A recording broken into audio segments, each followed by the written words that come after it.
want to bring the conversation back to the broken criminal justice system that is disproportionately negatively impacting Black and brown people all across this country today.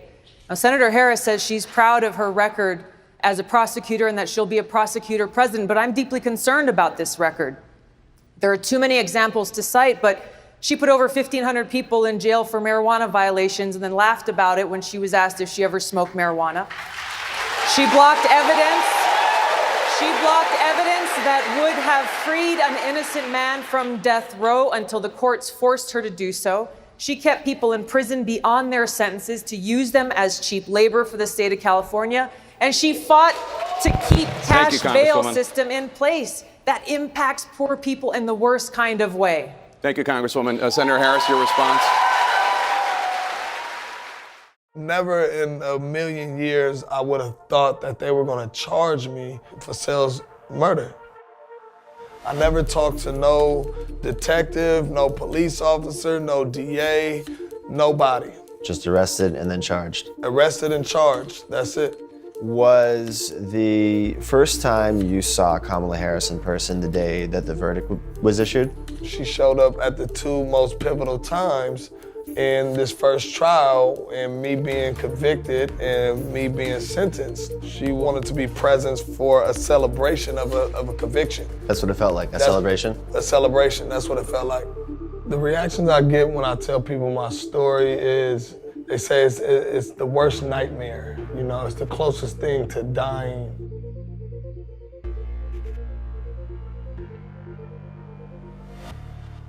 Since being appointed by border czar by President Joe Biden, Kamala Harris has undoubtedly been a complete failure in her job and has destroyed our country by releasing a record-setting levels of criminals, rapists, and terrorists into our communities.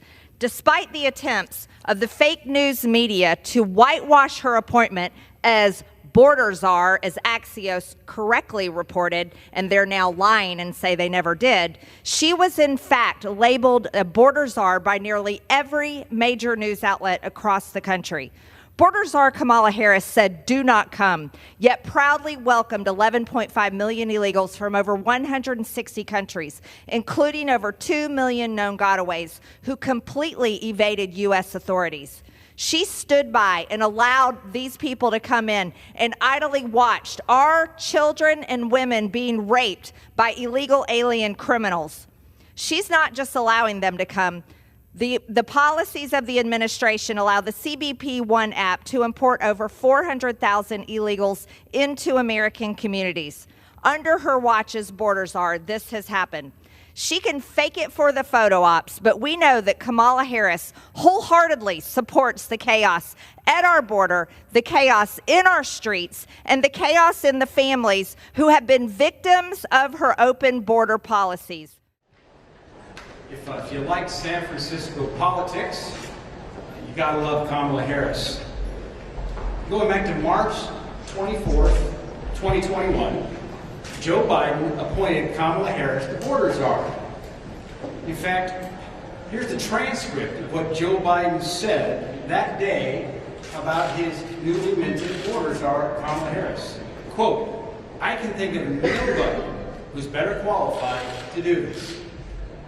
She is leading the effort. She knows what she is doing." Well, clearly, she did not know what she was doing. And enabled by Senate Democrats, we've seen the border go from bad to worse. It's gone from a crisis to a catastrophe. Now 10 million illegal border crossings and counting. Undocumented immigrants from countries on the State Department's terror watch list. Undocumented immigrants on the FBI terror watch list continues to grow. An illegal who was released into the United States shot a San Antonio police officer with a long rifle this past weekend. We should expect nothing less because Kamala Harris has said numerous times, by the way, despite trying to scrub her record, she said an undocumented immigrant is not a criminal. If anybody doubts that, take a look at her tweets when she was serving with us in the U.S. Senate. There's a reason why she was ranked the most liberal U.S. senator during her time in the Senate. By the way, they're trying to scrub that. That was on GovTrack. They're trying to get that removed digitally. How does the policy of open borders and giving jobs to foreigners instead of Americans impact your bottom line? How does the double-digit inflation, which stacks up month after month is cumulative, impact your bottom line? Can you still save money? Can you take a vacation? Can you buy that home? Can you upgrade? Can you move out of an apartment into a house?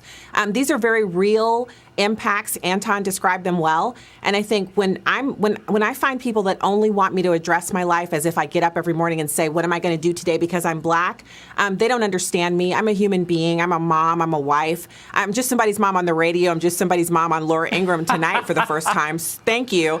But I'm sitting here listening to Anton. He makes sense. And what makes sense to me is what the policy is, you know? Well, okay, these are facts, okay? And into the image making of Kamala, even the New York Times today, and forgive me for not having the direct quote, but the New York Times today had to write a piece about Kamala's biographical transformation. And there was a piece about how her father, who's of Jamaican descent, he was a Marxist economist at Stanford, socialist Marxist economist at Stanford. He's still alive. Very controversial, but he's a tenured professor at Stanford University.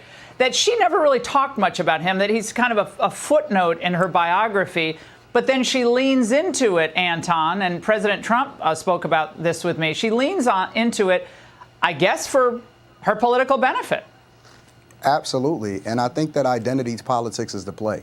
When you don't have anything else to lean on, when you spent the majority of the time being absent. She's taking the cues from her former boss, Joe Biden, on how to run a campaign, and that is hiding in the basement, hiding away from the media. But I think the real reason is because Kamala Harris is running from her record. And like all corrupt career politicians do, she's flip-flopping on literally every single position she has ever taken. Her campaign has now walked away from her unequivocal support for the Green New Deal, or should we say the Green New Scam, that cost the American taxpayer $93 trillion and has disastrous job-killing mandates that will send hardworking, good-paying jobs over to China. Kamala Harris has walked away from her support for a ban on fracking. She is literally on video on CNN has said before that she wants to ban fracking, and now her campaign saying no, she actually doesn't support that ban. Or how about her position on supporting no private health insurance for American citizens? That's right. If you're listening to this and you like the health insurance you have, Kamala Harris doesn't want you to keep it. Don't believe her lies now. She's just lying to you because she wants to get elected. Kamala Harris, vice president, will get all of Biden's campaign money. And on the Democrats' best issue, abortion, she's a walking reminder to women that Republicans are coming for the abortion pill. She won't just protect Plan B. She is Plan B.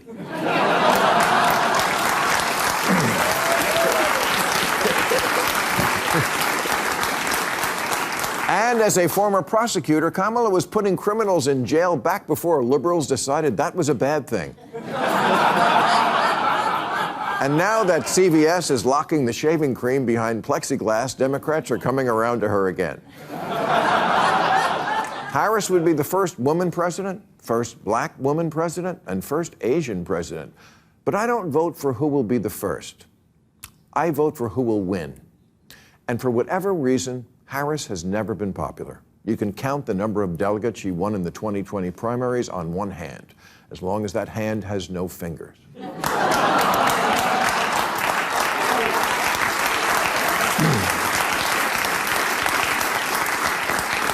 In 3 years as vice president, she's been quieter than an electric car. And like an electric car, your MAGA uncle can't explain why she fills him with homicidal rage.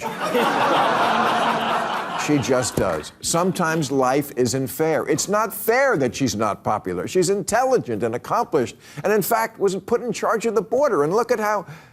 Okay, bad example. This young generation is counting on us to help rescue them. They're willing to work. They're willing to show up. They're willing to do the right thing. But if we don't have our country anymore, if we have a socialist country like what Kamala and whoever the hell she chooses. What else do we know about this population, 18 through 24? They are stupid. That is why we put them in dormitories. And and they have a resident assistant. They make really bad decisions. It was new for me when I worked for her because I had never worked for a high-profile woman before. I had only ever worked for men. And there was one day at work where I was like, ma'am, you might be the last woman I work for because this is a... There's a story there. It's a lot. This a lot that we got to deal with over in here. So my question, sir, now that you are asking black supporters to vote for you, why should black voters trust you after you have used language like that? Well, first of all, I don't think I've ever been asked a question in such a horrible manner. This was the most disrespectful interview I think I've ever seen. First of all, Trump knew when he went to this interview that he was going in the lion's den. Kudos, Trump, to you going to this, because this was some straight up bullshit. This girl was so disrespectful, it's ridiculous. The whole fucking panel was disrespectful. Kamala Harris didn't even show up because she don't feel like she needs to show up because she already knows she got the black votes lined up in Chicago and she don't have no respect for the black people. And let's not forget, she chicken shit. She complete chicken shit because she been saying she wanted to debate Trump, and this would have been the best time for her to be on stage with Trump and say whatever she wanted to say to him. But of course, she didn't even show up. The doggone interviewers, they were 35 minutes late because they had no respect for Trump either. But Trump, kudos to you for going into this bull crap. They say you oppose legalizing weed. That's not true. I know. and look, I joke about it, half joking. Half my family's from Jamaica. Are you kidding me? Have you ever smoked? I have. Okay. And I inhale. I did inhale. Okay.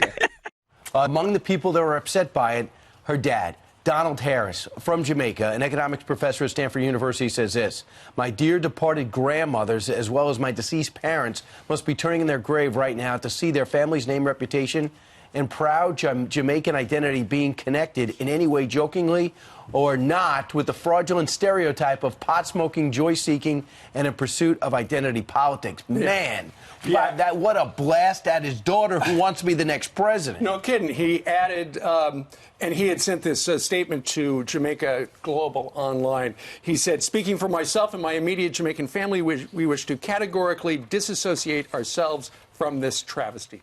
Look, I've seen tens of thousands of these videos, and all they talk about is what I just stated. I have not heard one person, and especially a woman, talk about her policies. The thing is, I don't think they know her policies. If they did, I don't think they would agree so much, because policy-wise, what she does actually puts women in a lot of danger, and Trump wants to protect women. But yeah, that's kind of what we're going against currently right now. And what do you make of some of the messaging around Kamala Harris and female voters? She's clearly making a big pitch for those suburban voters. Do you think this is going to work? No, and I think this is a bad leg to stand on for her. Look, Hillary Clinton, one of the reasons she lost is her campaign message was, "I'm with her." Donald Trump was "Make America Great Again." "I'm with her" was a very narcissistic campaign message, right? How could anybody who's not a female relate to "I'm with her"? Donald Trump's is about prosperity for all Americans, regardless of race, religion, sexuality, what have you. And with Kamala Harris, she's trying to win over a certain group of people, specifically college-educated suburban voters, who Donald Trump lost a bit in 2020. And that really made all the difference in a state like Georgia for Donald Trump, right outside the Atlanta suburbs. And so Kamala's not stupid. She knows that she needs to win over white college-educated suburban women. But I don't know if saying, "I'm a woman, you should vote for me," is the way that's going to happen. Would you vote for? Yeah. Why? I'm going to just be real honest with this. She's a black woman. Is it only because she's a black woman? Yeah. Do you not see how that's a bad idea? Elaborate. We're in 3 proxy wars. She failed at the border. She has no policy, no record to stand on. Is me being looked at as the bad guy because ultimately they think that I'm supposed to be on code, even though I know and they know that it's not in our best interest, in my family's best interest, in the country's best interest. And when we continue to play identity politics, the thing that they usually refer to is our previous history in electing people in office that ultimately even they will concede that they didn't have our best interests at heart. And so when I'm interacting with these people, often at times it's very difficult for them to step outside of being on code in order to do the thing that's even in their best interest. So I'm often looked at as a bad guy. It's rumored that she slept her way to the top. That's true? She did. She's a hoe. Old. She's 60 years old. Look, if you want to find out about it, go online to the LA Times morgue. They used to have it so for a fee you could get them to pull articles. They've been reporting on her for 30-some years. She's in her 20s, and Willie Brown took her up as his mistress. There was a medical firm that dealt with San Francisco. He got her a 15-hour-a-week part-time job there, which she never showed up to, according to the Times, but they paid her $72,000 a year for 15 hours a week. And understand, she's in her 20s, which is 30-some years ago. That's big money now. So he got her promoted up, so she did 20 hours a week. Times reported she never showed up, but she got $120,000 a year. So he bought her a 750i BMW, which was the top of the line at the time. So he set her up with all of the connections to get her into politics. The Times did a thing about this thing she had allegedly with an NBA player to get a job with a big law firm, and then a thing they did on her with the assistant director for the district attorney's office to get on with them, and then Montel Williams, and then back to Willie Brown, and then the rest of the whole thing, and she winds up with a Hollywood lawyer type not long before she runs for senator. Every time that someone tried to interject the truth about Kamala, which is that she slept her way to the top. It's a fact. She was with some 6-year-old man, got her start in the political career, and they would go, oh my gosh, how dare you say this? That's so sexist. Well, then suddenly on July 6th, the Daily Mail actually published a headline about the fact that Kamala Harris was, thoughting through life. And they basically said she got her political start, her political upstart, because she was dating this guy, Willie, can't think of his last name right now. Willie and Brown. He was married, and he was in his 60s, and Kamala Harris was just a spring chicken, and that is how she entered the political scene. Harris's career may have started in earnest when, in 1994, she met the powerful California politician and San Francisco mayor Willie Brown, who was, quote, a notorious womanizer, according to the San Francisco Weekly. Harris was 29, Brown 60, and married. He was powerful in Bay Area politics, and the two began dating. Brown was also allegedly corrupt, his office under investigation by the FBI, and Harris eventually dumped her aging lover. Still, when she ran for district attorney in 2003, Brown put his weight behind her anyway. Harris won, but according to Politico, critics, including her opponents, were bemoaning cronyism at City Hall. Once in office, Harris threw Brown under the bus. The ambitious young politician declared her benefactor all but dead, saying, his career is over. I will be alive and kicking for the next 40 years. I do not owe him a thing. She's a witch, and she is a corrupt witch. She's been corrupt her whole life, and she fucked her way to the top. Oh, Lord. They used to detail this witch in the LA Times with her sexual escapades. She fucked damn near everybody trying to get up. She used to be a frat hoe when she was at Howard. And she ain't black. All right, so let me go tell you how the media is trying to dumb down the black community as far as like what's Kamala Harris's ethnicity and whatnot. So let me give you a little backstory. So we all know that her mother is an Indian, Hindu, whatever, right? And then people always says, oh, well, like she is black because her father is from Jamaica and whatnot. Y'all, listen, he was only born in Jamaica. That man is either Caucasian Hindu or Irish Hindu, however you want to call it. So for the people who keep on saying Kamala Harris is black, she has no black up in her. Her dad's background, his ancestors actually owned slaves. His grandmother has like a slave. What? Street, whatever, and such. And on top of that, like, for someone trying to say, oh, I'm a black woman, it's very disingenuous and it's very disgusting. If Kamala Harris takes office up in the White House, she will take away the title of the first black woman, when we all know that she had gotten into the prosecution senator as the first Indian woman. Exactly. So, I actually met her father in Jamaica. I was the guest, sat at the governor general's table, and he was a professor. Okay. And he represents as a Hindu Brahmin. He admittedly has some Irish in him.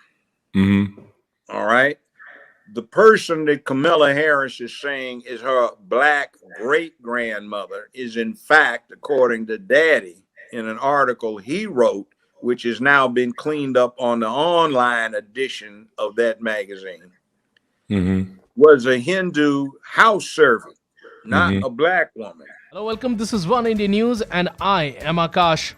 As Donald Trump is slated to become the 45th US president, something more interesting happened during these elections. California's Attorney General Kamala Harris scripted history as she won US Senate seat from the state, becoming the first Indian American to reach the feat. When she was sworn into Congress, she was talking about how she's an Indian, but we'll just tell the people, like, forget the Indian side, like now she's back to black. And the streets are talking, ha, ha, ha, ha. And that's what they did. So that is the only reason that Kamala Harris, they literally did not have another person that they felt could be the vice president and allow them to use the isms. You don't like her, you're a sexist. You don't think that she's amazing, you're a misogynist, deep-seated misogyny. You don't want this ticket to win. Is it because Kamala Harris is black? Kinda. I feel like it is. It's because you're a racist. So they just needed her to do the thing. When you just have a woman who really has no association, never in her life, with the black community at all, didn't even have a relationship with her black father, doesn't have a relationship with her black father, and then just magically does a trick and decides to be the blackest person, or at least a caricature of what she thinks a black person is supposed to be, and has people booty clapping on stage for her. Clapping them cheeks together. Unbelievable. This is a presidential candidate, mind you. I mean, is this how she sees the black community? Meaning, like, in order to resonate with the black community, booty cheeks must be clapped together? I'm almost ashamed of my own people.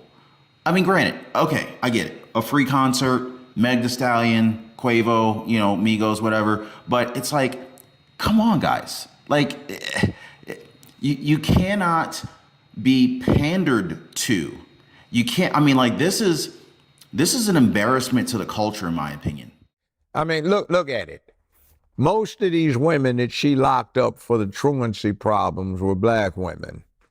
Damn near everybody she was getting these horribly stiff sentences to as recommendations, they were young black men.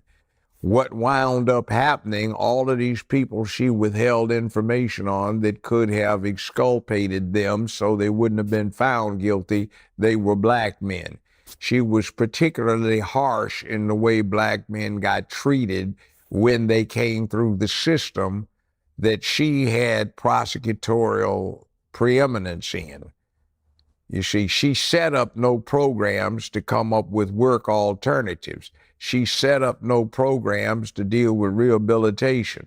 She set up no programs to deal with counseling. She set up no programs to offer alternatives to criminality. She just came down hard. I think our country should be very, very afraid of a president and commander-in-chief, Kamala Harris. I can't think of anybody else who is more unqualified to be president and commander-in-chief than Kamala Harris. And I say this as an American and as a service member who still wears the uniform, serving in the Army Reserve.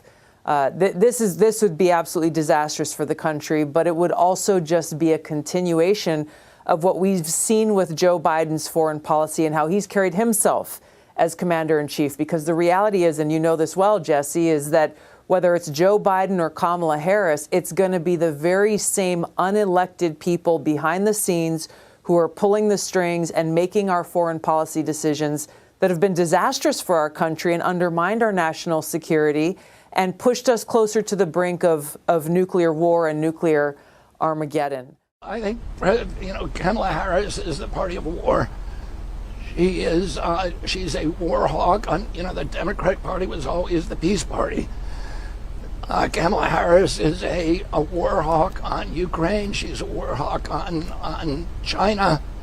I think that we should be figuring out ways to coexist with the rest of the world as best we can. Of course, we need to protect our national security.